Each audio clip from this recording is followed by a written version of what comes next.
Bobby Witt Jr. led the United States baseball team to a win over Mexico. But this is not talking Royals. This is talking Chop. And this is one of the greatest sports weeks if you love the sports ball, because holy free agency, Garrett. We did a lot of moves in a week to the point where we actually have a lot to talk about Chop in March 10th of 2026 right now. A lot earlier than usual when it comes to Chiefs off-season talk. So, yeah, we have no corners, no safeties, no linebackers. And we have no defense, really. We don't have D-linemen, corners, safeties. We're going to have to start basically from scratch, especially after a pretty key part of our front box has departed.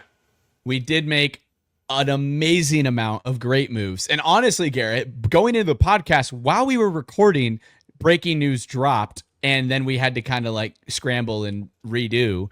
But basically, we were really excited about this offseason until one silly little move happened, and we'll get to that in a second. One silly little mistake.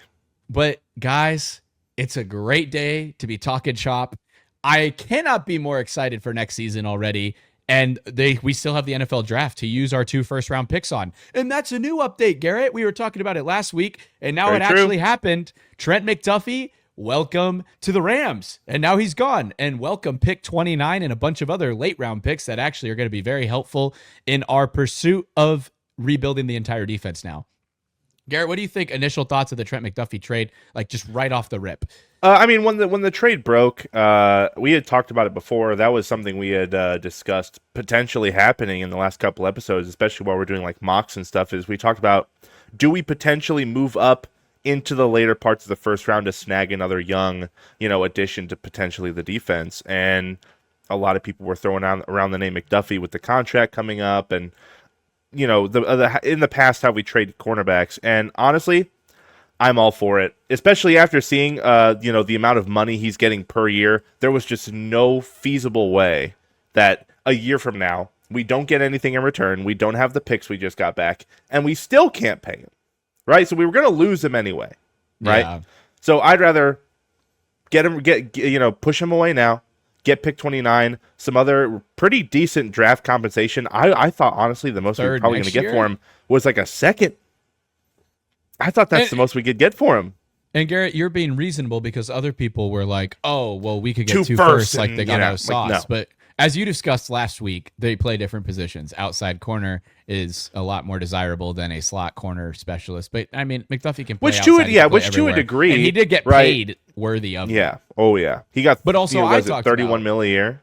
Yeah. But also, I talked about, too, that Sauce was already under contract for 5 years, and that is part of the reason why you want to trade for him, because you have complete control over Sauce, and he's stuck at that contract unless he starts whining and moaning and wants to change his contract, which happens a lot. But that's why I was definitely on the more conservative side of what value we could get back for McDuffie. A first and multiple mid-round picks was not even in the my rearview mirror. Like, I was like, there's just no way we get that much, because like you said, they were comping compared to the Sauce Gardner, which was 2 first rounders and a young wide receiver. Like, we were never ever going to get compensation like that, right? But I can't believe what we have now was part of that trade. Yeah, right? Isn't like it just time flies by in the NFL, and then Sauce got injured, yada yada yada. But now we have a lot of ammo in this draft, and we talked about earlier, we want a lot more mid-round picks in this draft because there are some phenomenal talent in that 4 to 6 range, somewhere within there. We could definitely find some studs. There's a couple guys that we've looked into that we're pretty solid on. And with pick 29, that opens up the door for tons of potential. Kristen Miller could be there at 29, D-tackle out of Georgia. Plenty of other guys that we could, potentially go there. The D-end out of Miami that I like, that Garrett doesn't like. Maybe Caleb Keith Abney, the cornerback out of Arizona State, if we don't go, corner later in the draft, right? So it's like there's a lot more flexibility because we're picking, 9, 29, and 40. That's a really solid spot to be, especially in this draft. Those are 3 potential Hall of Famers, Garrett. That's what I'll say. If you do it right, it's 3 potential Hall of Famers. If you do it right, we could have 8 Hall of Famers in the draft, but we're off to a good start. Okay, but that being said, that aside, the Trent McDuffie trade, It was something that we were talking about, how we had like an inside source. Like our friend Alex was pretty adamant that at least the Chiefs had an idea that they wanted to retain him and extend him, because that also saves cap money. I would assume, Garrett, that the number Trent wanted was just so large. And then he did start publicly saying he wanted to get traded to the Rams. And then it was just like, at that point, whatever. He was a great player. I will forever respect his impact on the dynasty, but this is a move I do agree with. Now, And move it's happened before. I mean, with. we've lived through this forever, right? Like, same thing that happened to Snead, left us at the top of his game. Touted as one of the best corners in the league at the time. Now, I think McDuffie's still going to be good, whereas Snead just... Oh, yeah. He'll still be older. good. Snead was older. He was older, got injured. There was a lot of things that went into Snead's decline. But it's been proven that Veach doesn't extend DBs. And, there was another DB that left us as well, went to the Rams, Jalen Watson. He's gone right as well. Him. For $18 million, dude, that is way too much. Like, yeah. I love Jalen Watson. We can't afford that. Like, what? No. And for him, all power to you, Watson. He was a 6th-round pick, Garrett. I go get your bag. Like, that's the situation where it's the same thing I said with Nick Allegretti and all those other role players that were super important to us. Like, go get your bag. Like, I do not want you back. Right. Not because you would be amazing, but it's because I want you to get paid. So Watson's getting paid. And that was a major theme this offseason, was just massive overpays. I mean, we see guys like Alec Pierce getting $30 million a year. Like, what that universe are we living in? Right? Because like this is because I like him. I do. Like you talked about earlier that you might have wanted to snag him if the price was right? But and the price was $30 million a year the price was for wrong. Alec Pierce. I mean, this is a Christian Kirk level deal where it's going to just inflate the wide receiver market for a while, because you're going to get guys that are like, Alec Pierce got $30 million a year in Indiana. Like, why can't I'm better than Alec Pierce? Why can't it's completely overblown? Yeah, and you're already kind of seeing that. Luckily, we got kind of a steal with one of our free agents that we brought back in TYQUAN Thornton, and we'll talk about that way more in depth later. But it's 2 years, basically $5.5 million for both years. And really great deal for Thornton. That's a great deal. I mean, he could really elevate if we actually use him next year. But we will see. But yeah, Garrett, I mean, so many free agency moves have happened. Do you want to just get into our free agency tracker? I reposted it. I did it last year. It did really great this year already, but already it needs to be updated. So I'm going to post the updated version tonight. Yeah, tons of stuff have happened. It'll be good to go over it in depth, just because it's playing into a future with, we're in the last bit of, Mahomes' first contract, and we need to make some stuff happen. We still got plenty of years. I know we got plenty of time, but it's just like the old guard it's soon to be done, and we really have to hit these because like 2023 this is the draft transition to the next dynasty era after Kelsey and Jones. 2023 draft cannot have that again. Oh, can't have a 2023 draft. I'll flash that right on the screen. Like well, I wish I had the 2022 draft class, because that's where all these amazing players came from that we have. And this is I don't know why I have this one. This is the one where all of these players were pretty much busts, except Chamari Connor is a solid 4th-round role player. I mean, and Rashee Rice is amazing, but he's probably not going to play. Even then, how many players from the 2022 draft are still on our team?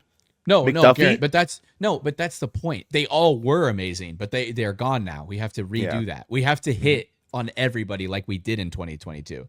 But yeah, it was Najee. We still could get Najee Johnson back, and then we'd have one of those corners back. I actually do expect him to re-sign. He's been injured, and he's going to be super cheap, and I think like he's expressed that he wants to come back. Even though Chiefs Kingdom hates him for some reason, like, dude, let him develop. Like, I don't know. He's a great special teams gunner, and that's important. So let's get into it. I wanted to talk about it more, but TYQUAN Thornton, baby. Look at that beautiful picture of that beautiful man. That's a guy right there that I want to see go back into number 2 for jersey reasons. I want him to take Joshua Williams' number. We'll get to that later. But right now, Garrett, looking at the free agency tracker, Hollywood Brown's still a free agent. I don't expect him to get signed by us. I honestly don't know where he's going to go. TYQUAN Thornton returns to the Chiefs, team-friendly deal, up to $13 million in incentives for 2 years. but it's 11 million base for 2 years. Steal. Yeah, big I steal. was so worried we weren't going to get him when the report came out that he was going to test his market. I guess other teams didn't respect him as much as we did. I think he knows too, Garrett, judging by his tweets and what he liked on Instagram and whatnot. I think he knows the fans love him. And if you are loved by a fan base, stay there. Trust me, he probably knows too how fans can Because like even on. if you don't perform at the level that they're expecting, just based off of like the positive reinforcement from the fan base, you're probably gonna stick around for a while. Like, yeah, the fans can turn on, like the fans, you go to another team, like, dude, when he was in New England, the fans hated him. And I'm sure he doesn't want to go to another team and experience that again. So he loves that this place loves him. He loves Mahomes loves him. I'm so glad we got him back. I was so worried we weren't going to get him. Juju Smith-Schuster is also a free agent. He probably won't come back. It's one of those guys that we just keep bringing back, and I'm kind of tired of it. Like, yes, he's definitely had his great moments here in KC, but new guys in the room, please. New hunger. Out with the old guard, Garrett, in with the new. We've been saying it over and over again. And crazy, I don't even think you bring back Nico Remigio. I mean, he was... Yeah, his skills as a returner especially, which is what we initially kept him on for, have declined severely near the end of last season. And I don't know if that's because as a total as a whole, our special teams unit, the back half of last year was just abysmal. I don't know if it's the coaching or the players that have just kind of like reeled it in and just been content, but like it shows in Remigio's return game. Yeah, and I mean, the other problem with it too is like he earned that roster spot, and I'm so like it was so hard to not root it for. Like, he earned that roster spot from UDFA, and I just don't think he was able to it's fair. He showed great flashes. It. He earned his spot, and then I don't think it just didn't pan out. And he was on the roster for so long, and we gave him time to learn the playbook. And he just never really saw the field, even with a depleted wide receiver room. He just never really saw targets that often. Guys, well, and here's a good time. Here's a good time to. Well, I was going to introduce Associate Producer Jackson. I was going to say a good time to introduce. Oh wait, the Ravens have backed out of the Max Crosby trade. What? Yep. What? Trade is off. Oh, wait. Okay. What's the source? What's the source though? Okay, Adam no, Schefter. Schefter? Oh man, that's I've never heard of that happening before. Oh my gosh, I didn't even look at my phone till just now, and my whole phone is buzzing. Veach, please, give up 29 in the first next year, please. We don't need. Tell me you wouldn't give up 29 in the first next year for Max Crosby right now. Okay, I would give up pick 29 in a first next year for Max Crosby. Do it right now, Veach. What are we doing? Wow, I can't believe they backed out of that. Who was the one who backed out? The Ravens or the Raiders? It was the Ravens. Wow. That's crazy. That is insane. Okay. There has to be something insane happening in the background for that to happen, because that has never happened. I mean, it happens, but for smaller trades, But for someone like Max Crosby? Wow. And that's pretty far. There's a couple days after that news dropped. Like, that's huge. Well, associate producer Jackson keeping us on our toes, because I was expecting, like, damn it, I'm gonna have to update the graphic again with another Chiefs related free agent signing. But no, Max Crosby not getting traded back on the market. Well, and you know what, Garrett? If I'm the Raiders, I go back to Max Crosby, I talk to him, and I say, listen, man, look at all these signings we just have. We just brought in a lot of talent. We're gonna get the number one quarterback. Like, we got Tyler Linderbaum, we got Nakobe Dean, Quay Walker. Here's my thing, though. And I know you're mad Crosby, like they kind of did him dirty, bro. Yeah, but dude, that's crazy. Backing out of the trade, I can't even believe it. Welcome to breaking imagine news Ravens. on Talkin Chop. Imagine Ravens fans right now. I'd be sick to my stomach. Yeah, I'd be like, because not only have you lost a ton of people already in free agency, now you basically just lost any hype you've had this offseason. Well, and that's the thing, Garrett. Before the show, I was talking about how bad the Ravens offseason was besides the Max Crosby trade. And now Max Crosby's not even on the Raiders or Ravens. They lost because they lost like Pat Pat Ricard just got signed before we started recording. Isaiah Likely's gone. And Isaiah Likely to the Giants too. I mean, the Giants have started taking all the Ravens players. We just took Alohi Gilman from them, which, I mean, they only had him because they needed fill-ins for their injuries, and he's a serviceable player. It doesn't hurt them that much, but still, they're losing a lot of depth, and they really weren't making that many good signings. So, interesting. The Ravens but what suddenly caused go. them to back out? That's going to be the interesting part, because is it something player related? Is it something, management related? He looked excited to go to the Ravens too. Maybe there's something in the back that we don't know yet, like something shady went down, and they're it's a medical reason. He failed his physical, apparently. That's odd. Interesting. I don't know. Well, regardless, Travis that's Kelce crazy. came back. Yeah, Travis Kelce's back. Woohoo! Yay! That was the next one on the list. I don't remember. Was his 11 million for the deal, and then potentially up to 15, or was it the other way around? I think it's 12 or 13, but I mean, you basically got it on the point. I'm sure associate producer Jackson will fix us up with that one. Most of his money comes from incentives, and it's just we're giving him that final bit of contract before he rides off into the sunset with his billionaire wife. But I mean, happy good he's for back. Kelce. I think we did need one more year of him. I mean, we knew this whole offseason he was coming back. I'm going to be honest. There was never a doubt that he was not going to come back. Especially with his pride. I don't think he wanted to go out that way. So we're just going to win the Super Bowl. Yeah. And then we can go out with that. Like, go the Peyton Manning retirement route. I mean, he was 4th in receiving yards for tight ends. And he's, at the age he is. Like, he still has it in the tank. Yeah. He still has it in the tank, right? So, and last year he had to be the wide receiver one because of Rice's suspension, Worthy's injury, and the scheme decided just not not to being play TYQUAN. Yeah, and the wide receiver coach. And the wide receiver coach being fired is another reason why he had to be wide receiver one. So yeah, I still think he has football in the tank. I think he was just going through that postseason, like, man, we really just missed the playoffs. Like, am I really that guy anymore? And then he looked in the mirror and realized, yeah, I'm that guy. And he said, I'm coming back. I think a lot of stress and pressure will be off of him in the offense with Bieniemy and stuff.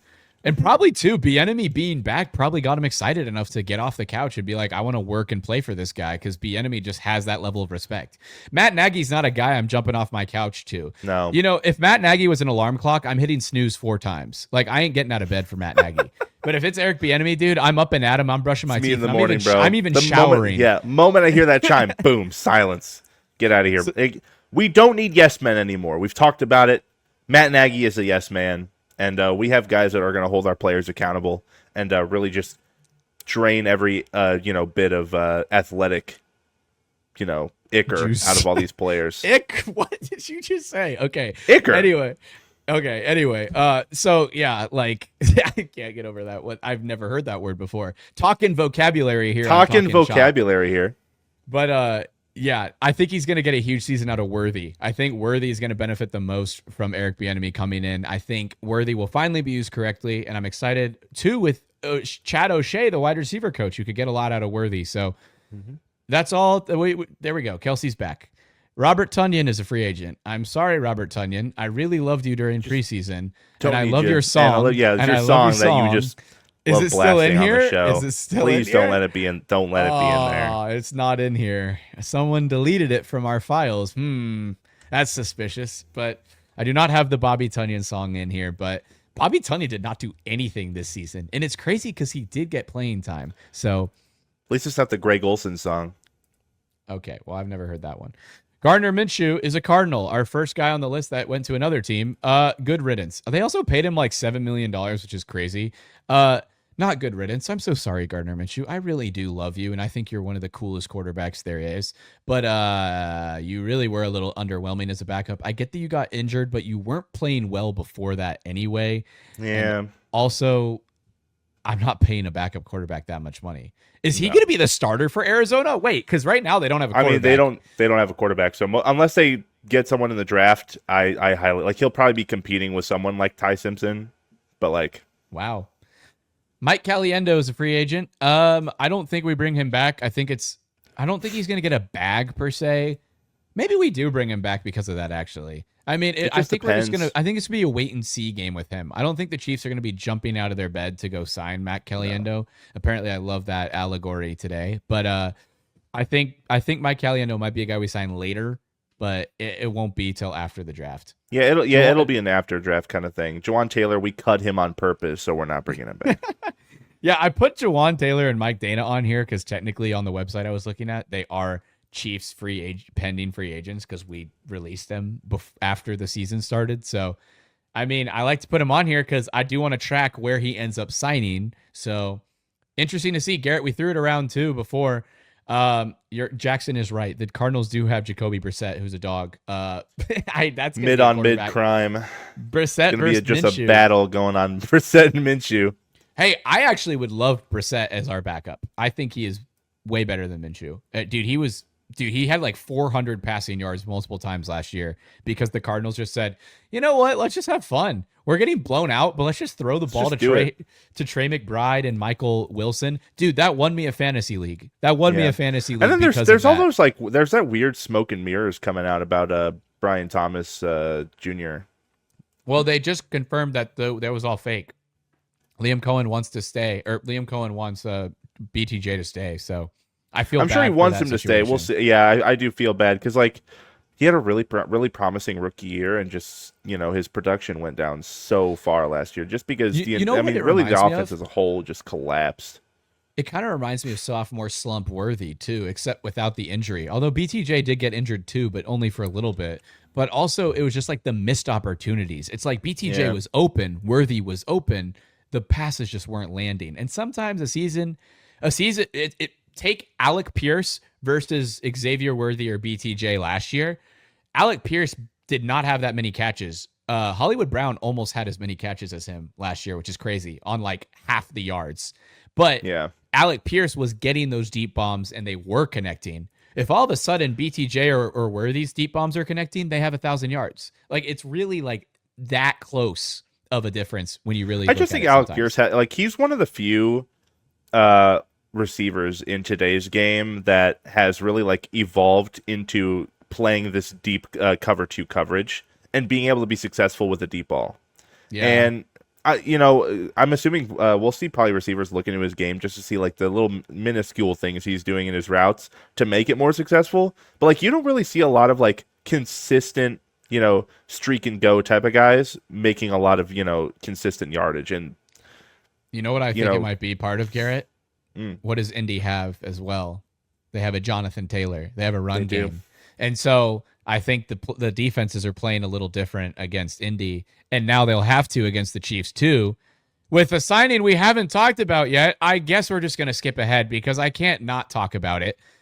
Kenneth Walker III is on the Chiefs, and he's going to wear 9. He's going to still be K9, and he's a dog. And I love what Mitchell Schwartz said about Kenneth Walker, because he's the perfect running back for the Chiefs. He's a home run potential guy. That's what we need. We don't need a ground and pound Kareem Hunt that wears away the defense. That's just not how we play. We need a running back that demands respect, to where the safeties are so scared that Kenneth Walker is going to go 70 yards for a touchdown on them that they have to respect it and think about it. And if you just give Mahomes a split second, another hesitation, all of a sudden Worthy's wide open. Mm-hmm. All of a sudden, hell, Jalen Royals maybe is starting to be a bigger role in the slot, and he starts to make some plays. And then all of a sudden you can pass the ball again. And all of a sudden you don't have the bummy wide receiver coach we used to have. Yeah. And our wide receivers actually do good. And it's like, obviously we were big, Pacheco and Kareem Hunt guys, but like neither of those two they didn't have that consistent like 10-yard drive grind in them, every single game. Like, we can't, put our backs on Kareem Hunt and Isaiah Pacheco to win us some games. We could potentially do that with K9, right? Yeah. And that's really the biggest difference in what the offense could be next year.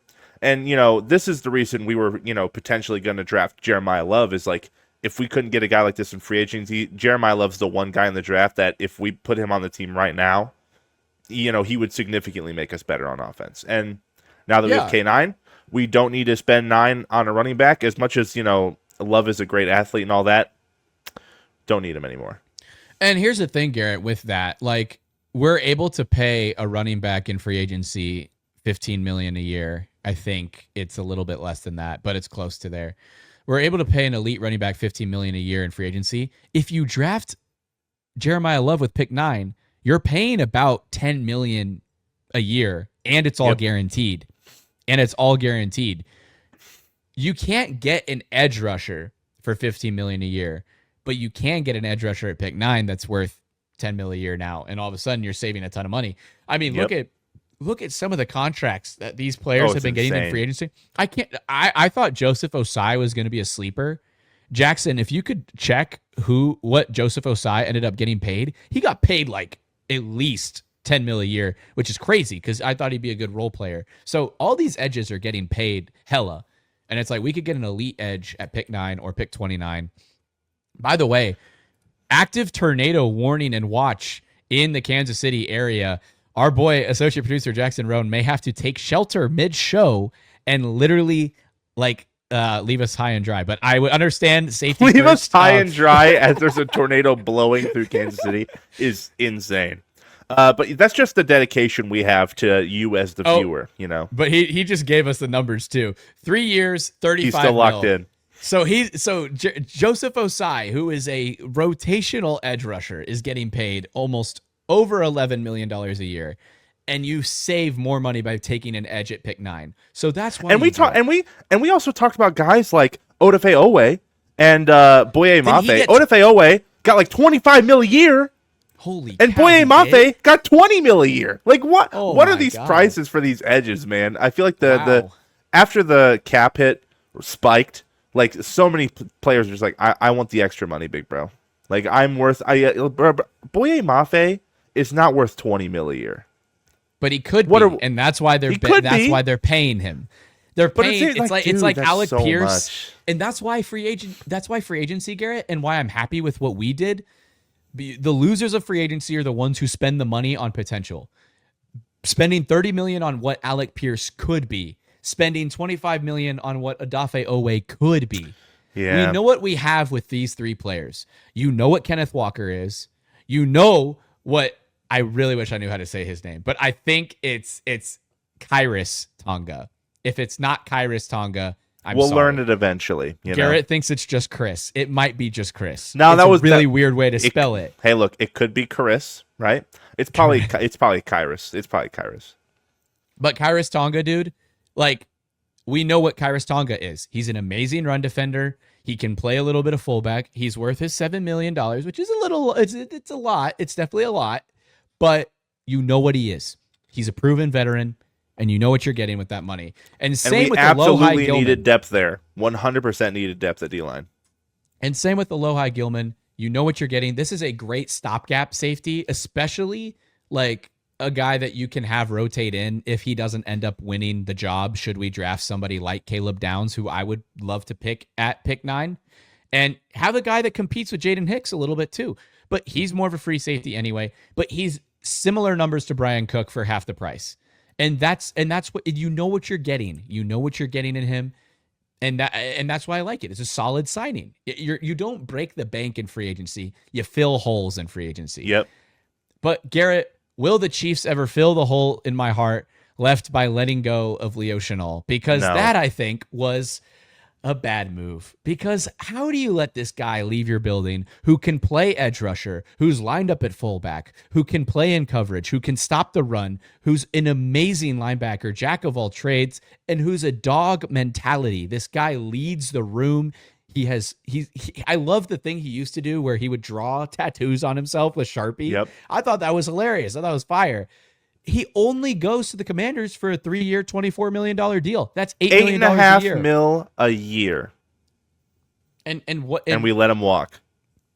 And Garrett, what makes this worse, as we've already talked about, Drew Tranquill, if cut, would save $7 million. Now, I'm not trying to dog on Drew Tranquill right now. This isn't the Screw You Drew show, but this is the facts of the matter. You know, Drew if you put the two on a scale, one of them is going to outweigh the other by a pretty decent margin in my eyes. And keeping a guy from age alone. I mean, Leo Chenal just turned 25. He significantly outperformed Drew Tranquil. He has a different skill set, can play all over the field, especially at that linebacker position. And we keep the 30-year-old Drew Tranquil for basically the same amount of money. Now, I understand. I'm trying to look at it from Veach's perspective. Like, yeah, you could probably have more cap flexibility if you hold on to Drew Tranquil. Should you draft a linebacker or two in the draft and feel comfortable enough cutting him and then having that money later versus like, oh, if we sign Leo, now we're tied to 2 linebackers. Yeah, we could cut Drew, but I don't know. Yeah. I'm trying to justify it. It just doesn't make sense to me. This is just a slam dunk home run signing for the Commanders who overpaid Oweh too. Like they saved a little money on this one. So if they're probably like, oh man, we really overpaid Oweh. We might not be able to get Leo Chenal. We have to kind of like lowball him, and he's like, oh yeah, I'll take $8.5 million. It's like, oh my god. At least he didn't go to the Bills. He was rumored to go to the Bills. I would have actually cried. If he went to like the Bills or the Eagles, I think I would have just crashed out. Yeah. Or even the Ravens or Bengals. I might just be a little salty. But, you know, good signing for the Commanders. The Commanders are a Chiefs, like, factory. They sign all of our former players, like Byron Pringle, Nick Allegretti, Andrew Wiley. Like, 3 came to the head right immediately. Like, and I'm sure there's more Chiefs players that Alex Smith, they got him back, actually, right? Like, you say the same thing about the Rams too. The Rams DB room right now is basically just Chiefs, former Chiefs. Oh yeah, no. Well, I mean, and honestly though, they got the young ones. I'm really happy for Jalen Watson and Trent McDuffie. Like, from an NFL fan standpoint, I couldn't be happier for those two. They got a bag. They both get to move closer to home. Well, for McDuffie, it's closer to home in LA, but they both get to have a bag, and they get to play next to each other again. Like, you get to bring your best friend to go play in LA with you and get paid both like millions of dollars, like millions of dollars. Like, hell yeah, can't be happier for them. We don't have that money, so we didn't sign them both. We don't have that money at all. I saw that contract and I said, yeah, thanks for the picks, big bro. Yeah. Jack Cochran it's time. It's time for Jack to go. Garrett, I love doing this show every year because we always get to guys like Jack Cochran and these role players. And we've said keep every year for Jack Cochran, but it's time for him to go. It's time to let go. He had so many special teams penalties this year to the point where people finally learned his name, and that's never a good thing when you're a special teamer that they learn your name for penalties. There's another guy on this list that also happened with, and now he's gone as well. So Josh Williams. Well, Jack Cochran's not gone yet, but he's a free agent. Yeah. This always happens too, Garrett, where I talk too much about Jack Cochran. It's like we have only a allotted time to talk about these players, and I talk about Jack Cochran. Am I crazy to say I don't think we re-sign really any of these guys? No. Am I insane to say that? And I don't think we re-sign any of them. And that's a good thing that you say that, because it saves us so much time. We don't have to go through the list. But for the viewers of Spotify, the listeners of Spotify, that is, Charles Omenihu, Texas Longhorn legend, but unfortunately, his injury, he's never been the same. After that brutal injury in the Ravens game, yeah, it was pretty bad. Unfortunately, he's never been the same, and now he's aging. And I'm sorry, Charles. I really great energy, like always brought the best to the locker room, but just the nothing fall off personal, was there. man. I really do love you, but I think we will not re-sign you. Mike Dana's on this list because he got cut, but he's not coming back. I wonder where he'll go. Who knows? Janarius Robinson was supposed to be a sneaky signing from the Raiders last year, and then he got injured and spent the entire season on IR. We could bring him back. He honestly depends what they saw in him, I guess. But like at the same time, do we really have the space for it? No. Mike Pennell. God, no. I really, really love Mike Pennell, dude. But I do too. I just don't think we bring him back. I think they've ran Tonga's his replacement. Tonga was his replacement. He knows that. We know that. Everybody knows that. Fan of the show, Mike Pennell. Yes. We love seeing him in the red, but at the time, it's like at what point does it become more obvious to the business and less against the character, right? Yeah. Well, and I mean, he already said that he won't join a practice squad with us. So, I mean, he was a guy. He'd be a guy I'd love to have on the practice squad. Unfortunately, he doesn't want to do that. So no, which is fair. Hey, you know what?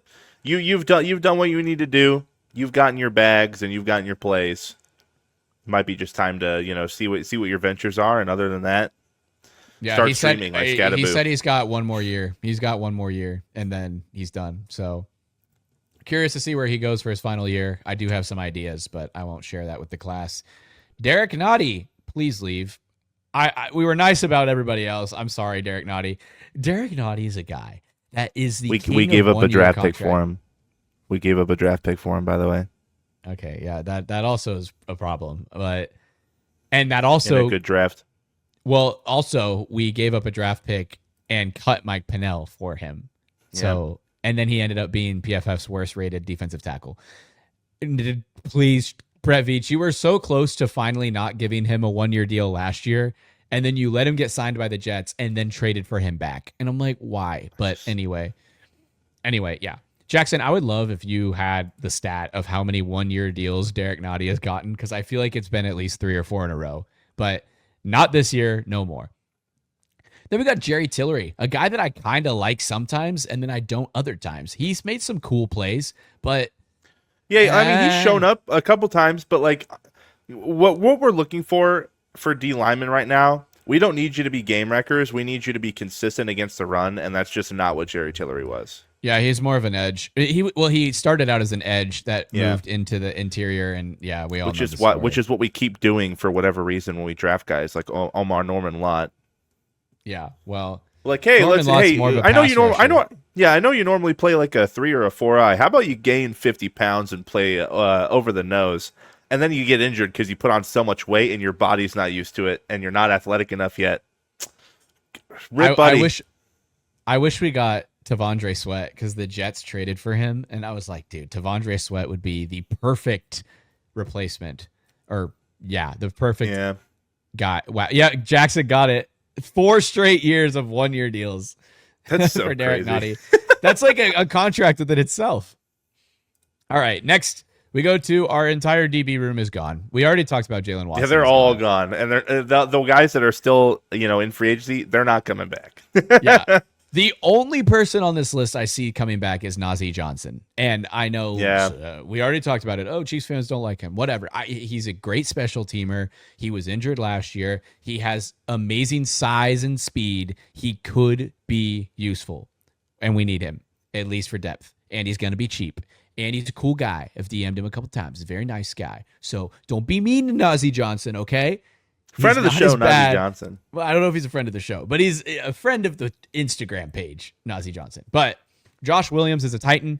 That move, kind of cool, I guess. I mean, he gets to play with Snead again. I don't know. Josh Williams was the king of special teams penalties, which is why you need a guy like Najee Johnson out there, because then Josh Williams wouldn't be out there committing so many special teams penalties. Eric Scott Jr. literally just sat on our practice squad all year, so he's on the list. I don't think he's coming back. Brian Cook. The Bengals paid a lot of money for him. And a lot of money. I don't think there was as competitive of a market for Brian Cook as the Bengals thought there was, because yes, he went to college at Cincinnati. I think that's why they got so in love with getting him on their team. Yeah. Also, I could see $13 million for Brian Cook is a lot of money. So they overpaid him, and they overpaid Boye Mafe. They are in overpay mode. Wait, they were the ones who gave Boye Mafe the deal? Wow, I actually had no idea where Boye went, but $20 million a year to the Bengals. Insane. Wait, so they paid $20 million a year for Boye, but they didn't for Trey Hendrickson. Since see, Garrett, I know you want Trey Hendrickson on a cheaper deal, but I think there's something there with Trey Hendrickson. Like, he's on the part of the career I wouldn't want to invest in right now. Now, Cam Jordan is a guy I would invest in now, because Jordan knows he's cheaper. He knows he's on the downturn of his career, and his downturn of his career is way better than Trey Hendrickson's, because Jordan's elite. Like, he was elite.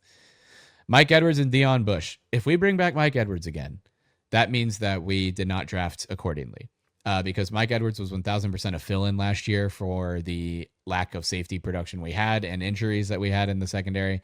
Deion Bush was one of those injuries, and that was sad, because Deion Bush is a guy that I used to think was not that good, but he's really proven himself to be pretty solid. And honestly, there's a lot to be said for a guy who's solid at special teams and solid in the secondary. So Deion Bush, you have changed my mind, but we won't be resigning. Yeah, the solve for our safety room is not going to be with Mike Edwards. It's going to be potentially in free agency. Majority is probably going to go through the draft. Yeah, well, and also the Alohi Gilman signing is more of a stopgap. Like I said, like it's a transition. I mean, he's a 2-year deal. He's going to be serviceable. Like I am excited actually for this signing. When I saw it, I was like, oh, thank God, an underrated player I actually like. So you know who'd be a really funny signing for safety that I just realized? Taylor Rapp. That'd be a really funny signing. That's the thing about him, and this is the thing about corners and safeties in general that go to the NFL. The reason they have such short like primes is because once they aren't fast anymore, it's over. Like, and you saw what happened with Richard Sherman and guys like Xavier Rhodes. Like once they lost their speed, they were done. And they like you're getting cooked by you're getting cooked by washed Sammy Watkins in a Super Bowl. Like that's when you know it's time to hang it up. Well, and the thing with both of those corners is they were never fast to begin with. And that's where I get to Taylor Rapp. Taylor Rapp came into the league not very fast anyway, but was still really good when he started. But now he's like, it's finally starting to catch up to him to where. Associate producer Jackson says Trayvon Diggs is still available. We don't need a Diggs. No. We don't. Oh my God, Garrett, we're rumored to be one of the 3 teams that could get Stephon Diggs. And I would be so mad. My girlfriend knows enough ball to know that we don't need Stephon Diggs. Mostly because he beats his chef. Well, abandoned Cardi if B. you name anybody, it's like, oh, who has the wide receiver room with the most issues? It's the Chiefs. Why would we sign another diva, troublemaking wide receiver? Why would we do that? It wouldn't make any sense. Oh, I saw the memes of like a wide receiver room of Tyreek Hill, Stephon Diggs, and Rashee Rice. Yes, this is true. We did sign Le'Veon Bell, but that was a different time.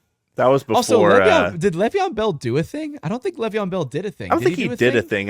He was a diva, but he didn't do anything off the field that I can recall. Unless Steelers fans are probably looking at us like they don't know. They don't know.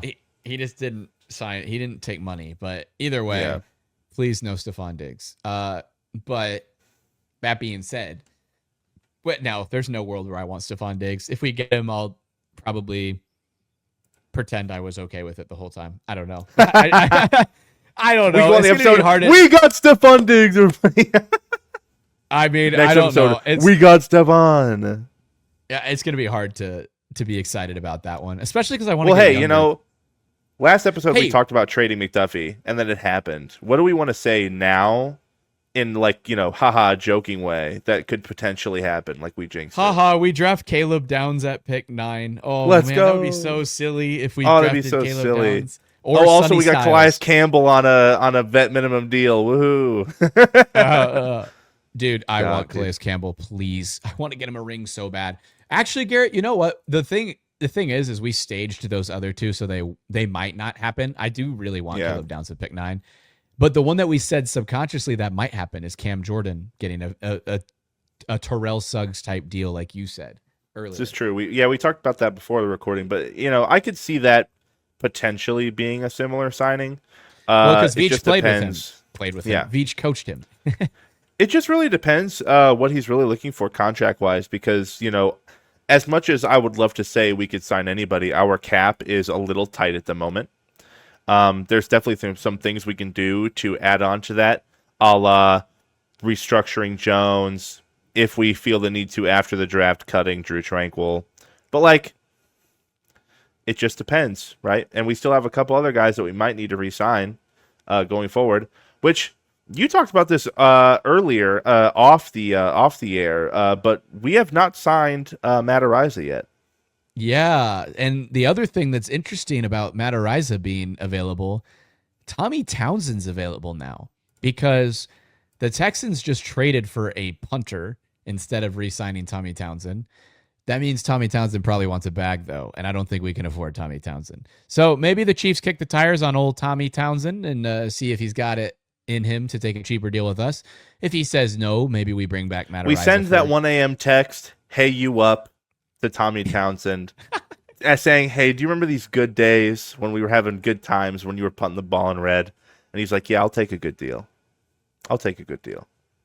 So yeah, we on this list of players, it's only running backs and special teamers, but Pacheco going to the Lions is actually a great signing for them.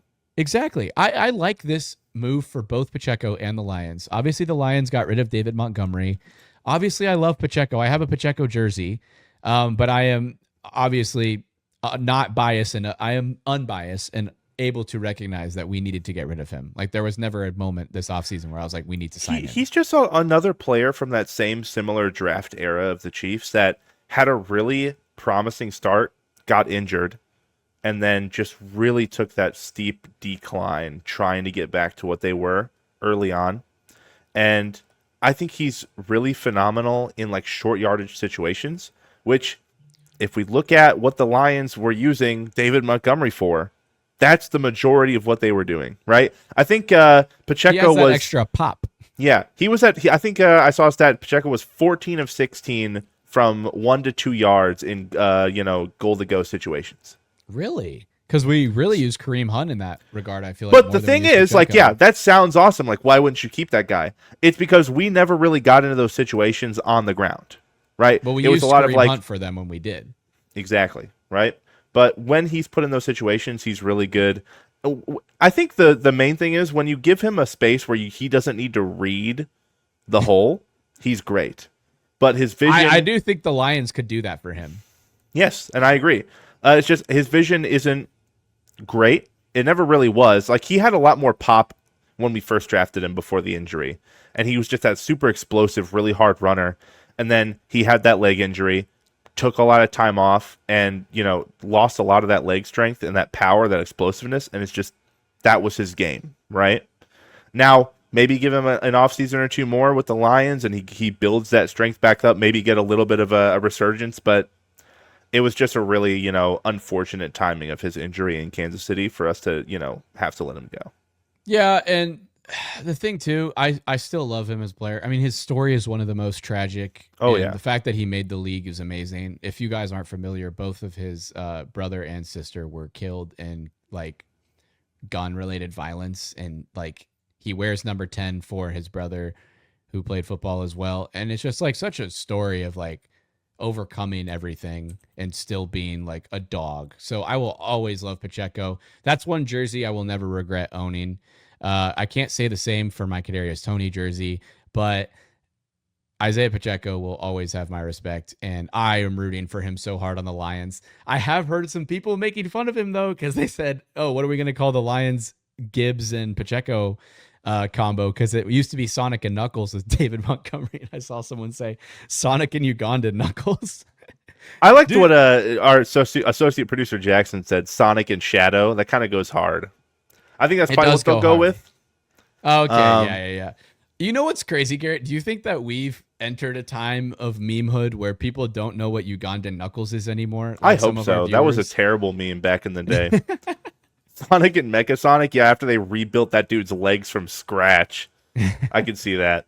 But yeah, Do you know the way? Do you know the way? Do you know the way? That was before the Mandalorian said that, by the way. Dude, that was middle school Garrett and David, by the way. That is some lore. That is a long time ago. Was that really that long ago? We were in middle school? That was 8th grade, my man. Hey, well, if you want to do the math and find out how old we are, use the Ugandan Knuckles meme to track our age. But yeah, I mean, the other guys on this list, Kareem Hunt, I think we will wait, but we probably will bring him back. It depends if we get any in the draft, I think. Because like you like the Navy fullback, I do as well. We could get a guy like Roman Hemby really late. Depends if they want to go even earlier. Some guy like Katron Allen or Emmett Johnson. But I just don't see us investing too heavily in the draft anymore running back. It could be easier just to say, hey, Kareem, you were doing good for us when you didn't need to be, the prime time every carry back. And that's what you don't need to be anymore. And I think we'll be okay. Yeah, and he was an automatic first down. Like people remember the comparison between him and the tush push. Now, he also wanted to be here super bad. Yeah, he loves Kansas City. Well, and the other thing about him too is he's a different type of back than Kenneth Walker, which is nice to have. And honestly, he's kind of Charbonnet-esque. So There you go. Let's siphon Charbonnet. Let's do exactly what the Seahawks did and make Kareem Hunt have 15 Also, to the carries a people game. saying Kenneth Walker can't catch, like, do you have eyeballs? Like, just please watch games. Please I saw this watch stat. games. He has more catches than James Cook. Like, and James Cook is associated as being a receiving back too. Like he can be a receiving back. So yeah, but Kenneth Walker can't catch. Okay, bro. Like, please watch ball. Watch ball. Yeah. And if it's Mahomes throwing, we can make him catch because, dude, Clyde Edwards-Helaire has one of the most highlight Mahomes plays. Can we bring back a receiving back duo with Kenneth Walker and maybe somehow resurge Kareem Hunt back to his prime? Or Wouldn't that be something? Brashard Smith actually becomes Jerick McKinnon. So we'll see. Garrett, Dameon Pierce is probably one of the most interesting free agents that we have on this list because I have no idea what the Chiefs think of him or what I think of him. Because we didn't use him. I have no idea how to gauge him because I signed this guy, you know, and it was at a time when our running back room wasn't super impressive, and we kept waiting, like week after week after we signed him. We're like, okay, he's getting used to the playbook. They're just warming him up. They're getting ready. They kept telling us. And then Mahomes got injured. We're like, okay, he's definitely going in next game. Like, we're gonna see it. And then it didn't happen. We're like, hey, what's happening here? And they just never really played him or never really showed off the what we could potentially get out of a re-signing of Dameon Pierce in the following season. We just didn't see anything. Yeah, pretty much. And then you have I'd probably bring him on the 90-man roster and have him compete for the team. I can't imagine he's going to have that much of a market. Although allegedly he passed on the Eagles and Niners or some other teams when he was a free agent in the middle of the season last year. So he might actually want to hit them back up and goes like, guys, I made a big mistake. The Chiefs actually don't use running backs right now. So, and now they signed Kenneth Walker. Keontae Ingram must be the best scout team running back in the league because how the hell is he still on our roster every year on the practice squad? Forever. Like, dude. Like, at what point do we start giving other people looks, man? Like, if he hasn't made the roster yet, is there really a chance at all he even gets close? It's funny. Here at Talkin Chop, we give every player their due diligence to talk about them because they are on the graphic. Keontae Ingram, though, has a special place in my heart, and it's not a good place because when he was at Texas, he fumbled away many games, including my freshman year of college when he fumbled at the TCU game, and I got hazed for it. So, thanks, Keontae Ingram, for that. We lost the game against TCU because he fumbled at the 1 yard line. But I have no quarrels with him. He can be re-signed, whatever. Yeah. I mean, he's just going to be on the practice squad again and never make the team. So, and then he's in a second longest tenured Chief re-signed, James Winchester, long snapper. That's just going to be the thing for a while. He'll probably go for another 4 or 5 years. I think so. When is he going to retire, dude? I thought it might be. He plays the position with the least amount of contact in football. Like besides kicker, right? He could keep going for his. I mean, hey, I haven't really seen bad snaps in our special team. So hey, keep going as long as you got it in the tank, brother. I mean, he's the second longest tenured Chief on the team right now besides Kelsey. And you know what's funny? He got paid a bag. He got $1.7 million for a long snapper. That's a good amount of money. Hey, he's consistent. He's played 181 straight games or something. He's never missed a game. Keep paying him. I saw somebody at the Chiefs bar in Austin, Texas, wearing a James Winchester jersey, and I thought that was probably the most deepest. That's probably the smartest jersey to buy because I'm out here buying freaking DeAndre Hopkins jerseys, Kadarius Toney jerseys, Mike Pennell jerseys, and those guys maybe been on the team for 3 years. We don't talk about associate producer Jackson buying jerseys. Why? He bought Snead, and then he has McDuffie. I'm pretty sure. Oh, he has Juju too, Juju. I got Juju, then he left. I got Snead's Super Bowl jersey. And then it hadn't even arrived before we got the news that he was leaving. Oh, that's brutal. I also you owned it. You owned it. Yeah, I've got a Honey Badger jersey. And that's cool. I got rid of mine. I shouldn't have sold it. I kind of miss him now. That one. I've got a Montgomery Bears jersey. Yeah, if we didn't know already, Jackson loves Iowa State because that's where he attended college. So he did buy one of his Iowa State boys' jerseys, David Montgomery Bears. I mean, I don't have a lot of jerseys. I mean, I got Creed's jersey when he was a rookie. That was a smart investment. I mean, I knew he was a dog. Just like how I know a specific guard in the draft is going to be a dog. Little late 5th round steal, Bo Stevens out of Iowa. Straight goat. Jackson, you should change your Juju jersey to a Kenneth Walker jersey because you could just change the nameplate. This is true. You could do that. or I could keep Juju and just get a Kenneth Walker jersey. Oh, Mr. Moneybags on the jerseys over here. 2 number 9 jerseys. I can't afford that. Actually, I can. Just go buy. Not sponsored, but not sponsored. Go source your jerseys illegally from China at dhgate.com. That's why I buy so many jerseys, because it doesn't matter if they end up not playing for regardless. More than a year. I don't think there's any more free agent stuff that we've discussed, or nothing dropped in the middle of the recording again. We did get a 5th round comp pick this year, so that was nice to see. Just a little bit of extra fluff in the middle rounds, which is honestly perfect because that's what we need. As you saw flashed on the screen there, Dan Sorensen is coaching at BYU now. Honestly, I it's a perfect fit. You could just tell by looking at the guy. That's a BYU coach right there. Dan Those perfect Smith, white BYU. teeth. Look at that guy. Dan Sorensen, Chiefs legend. He got a lot of flack, and deservedly so.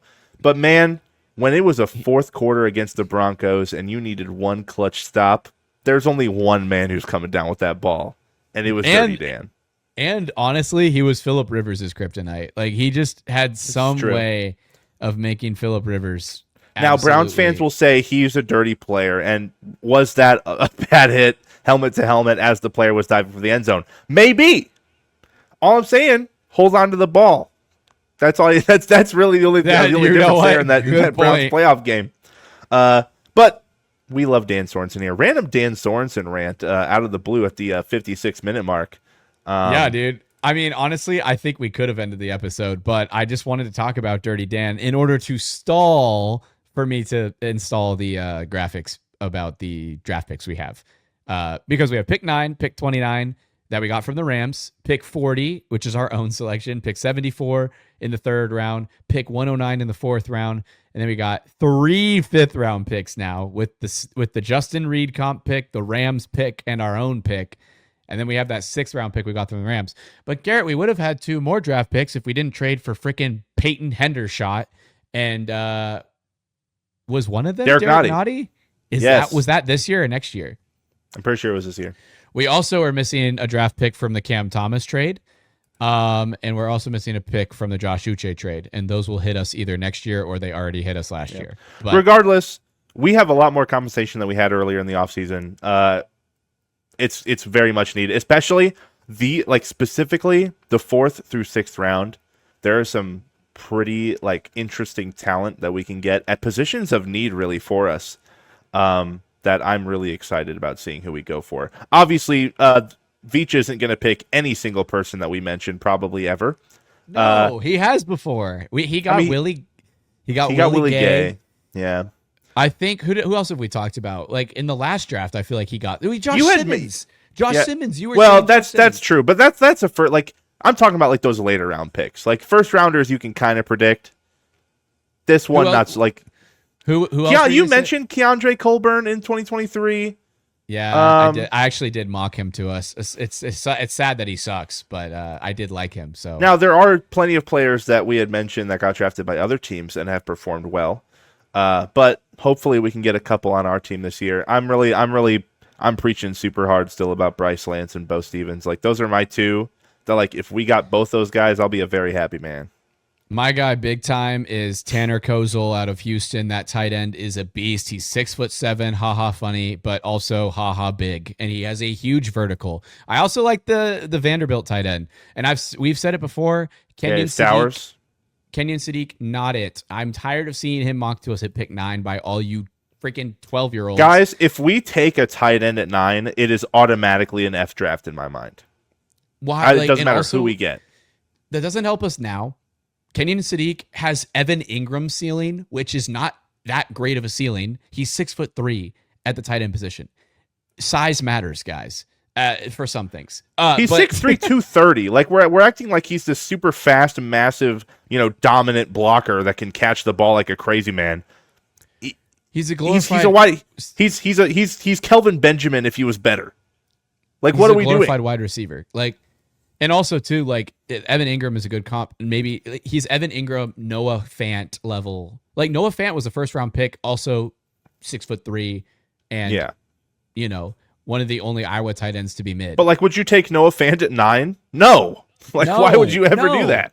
Well, and I wouldn't take Noah Fant in the first 3 rounds. So there are people legitimately out there that if someone like David Bailey, Caleb Downs, or even like some guy like Kai Lemon was there at 9, they're like, I'm taking Sadiq. I'm like, so you don't know ball.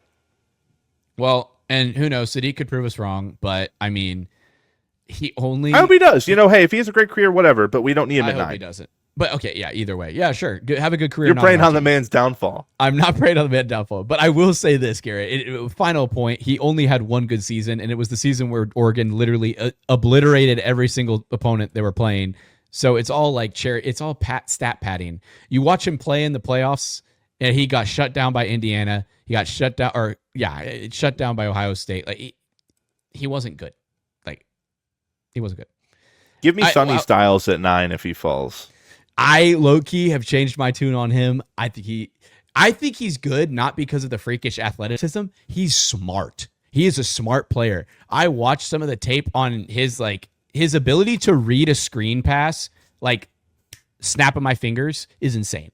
Like he also knows what holes to pick in the run game. So if Sonny Styles is there at 9, take that guy.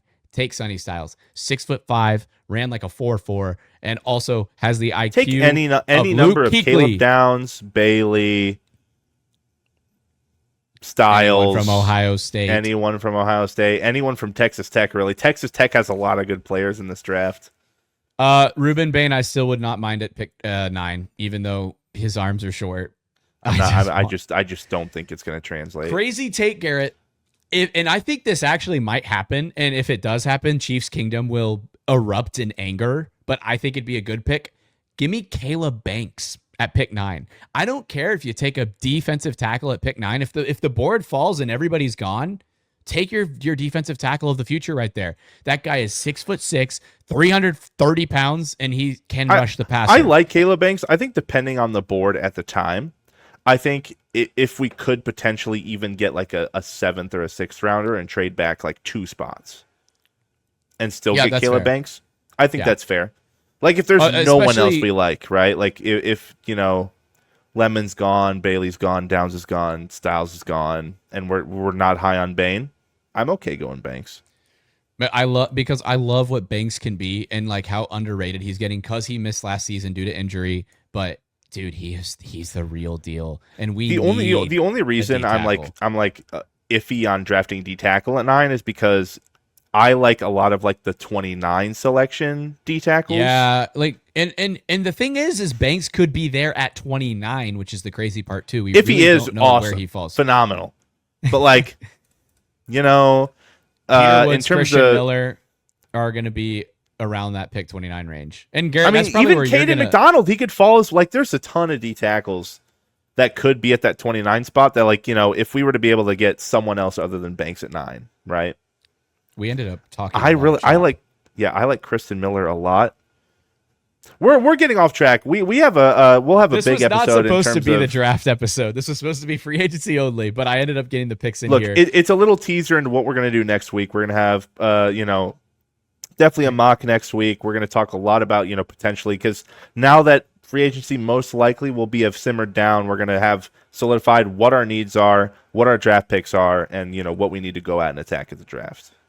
Yeah, we got to do our off-air traffic here and just get out of here, guys, because, the broadcast is over. Thank you guys so much for watching this episode of Talkin Chop. I'm your host, David Pokorny. Jackson is alive and well. The tornado has passed and not killed him, so thankfully he is safe and sound. Only waited 40 minutes to update him. Yeah, he did text us that a long time ago. But Jackson, if you could say some words so the viewers believe that I did not put you in immediate danger, that would be wonderful. And then, yeah, Garrett. No, I think he just turned his mic. He just turns his mic on. It's just sounds of wind and rain. You know what's regardless funny? Jackson's not doing it. He's not. Maybe we were wrong about the situation. No, I'm just messing with y'all. Okay, good. I was a little worried there that we actually lost. Regardless, I'm excited. Chiefs Kingdom, you should be excited. We signed some good free agents. We got a lot of draft capital, and we have a lot of chop to talk next week. But I'm sad about Leo Chenal, but that's Yeah, okay rip because Leo. I'm happy about everybody else. See you guys next week. Holy cow.